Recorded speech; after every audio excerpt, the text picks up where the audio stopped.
Hello friends, Matt here. And first of all, I want to shout out Kristen Tatar and Isaac Robinson for winning Worlds this past week. It was electric to watch Kristen dominate, and especially meant a lot to me to watch a local guy that I've competed against in tournaments for a couple years, Isaac, go out and slay the competition and make them feel just as bad about themselves as he made me feel all these years. So congratulations to Isaac, and I think it was very cool to see him shred courses up there in Vermont that look maybe not so different than some of the ones we have down here in Georgia. And today we're going to take a look at his new signature mid-range, the Archive. I picked this one up actually with some tournament winnings not too long ago, and it's got a really cool stamp. It looks like a Machu Picchu type pyramid situation, maybe a little bit of alchemy stuff going on there. I love the two color stamp with the rainbow foil and the purple foil. It looks really, really neat. They did a great job with this one. If you get a look at that profile, it's a very blunt mid-range, which tells you it should be at least straight stable to slightly overstable, a little bit of even dome, and then like a really short, scooped out underside. Now, I kind of found it similar in on the top. The top piece kind of feels like a Rock 3, but the bottom piece is something entirely different, being beadless, and it feels short. It's the majority of its length comes from the edge in, I guess. So the actual decline of the underside of the wing feels short, even though it's not really.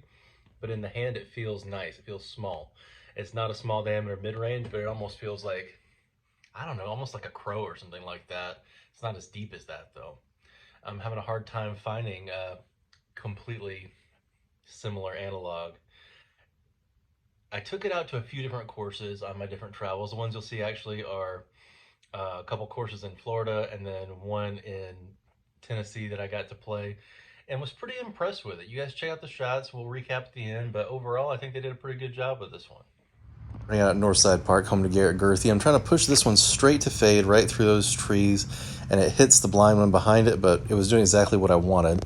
On this one, I'm trying to get it to go pretty substantially left, and it does a great job holding that straight to fade line.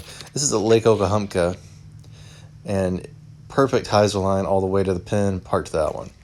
Now we're up in the Memphis area at Johnson Road Park, trying to go straight to fade straight through there. And it hits a late tree, but I'm still in the circle. So it does pretty much exactly what I needed it to.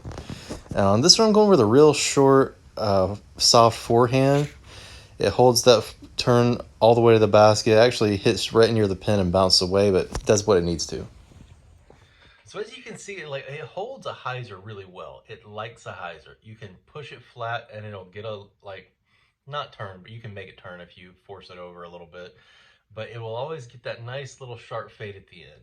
It doesn't love a forehand, but if I threw it soft, like you saw in that one little woodsy flex, it holds that line really great and settles down. But it doesn't like a ton of forehand power unless you get a pretty good amount of hyzer. So it's kind of in that spot where it's kind of like a slightly beat in Rock 3 out of the box. It's got some fade, not really any turn, but you can make it turn. It's not real beefy, but it's in that stability range where a lot of people can find this very useful. Your higher level players will definitely find this to be like a great go-to straight to fade mid range. If you're a little bit lower powered, intermediate or lower player, it might be a good win fighting mid range or even slightly overstable approach disc for you. I did like it, but I don't know quite where I'd bag it. I like a look. My mid range is kind of be on either side of this one. I bagged the Gila and the Iguana, and they're both more and less stable than this one. So if I was just bagging one on the road or something, I could definitely see this one being good. Or if they had a slightly beefier run to bookend it with. A local Prodigy sponsored player told me about a run of M3s that came out really beefy.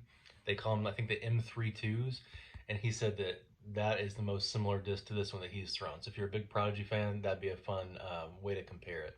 But overall, pretty impressed with this one, and I'm pretty sure this is coming out of the Prodigy China factory. And I found that the plastic out of there has been really fantastic. So whatever those guys are doing overseas, it's worked out pretty good for them. So thank you guys for watching. Have a great day, and congratulations again, Kristen and Isaac.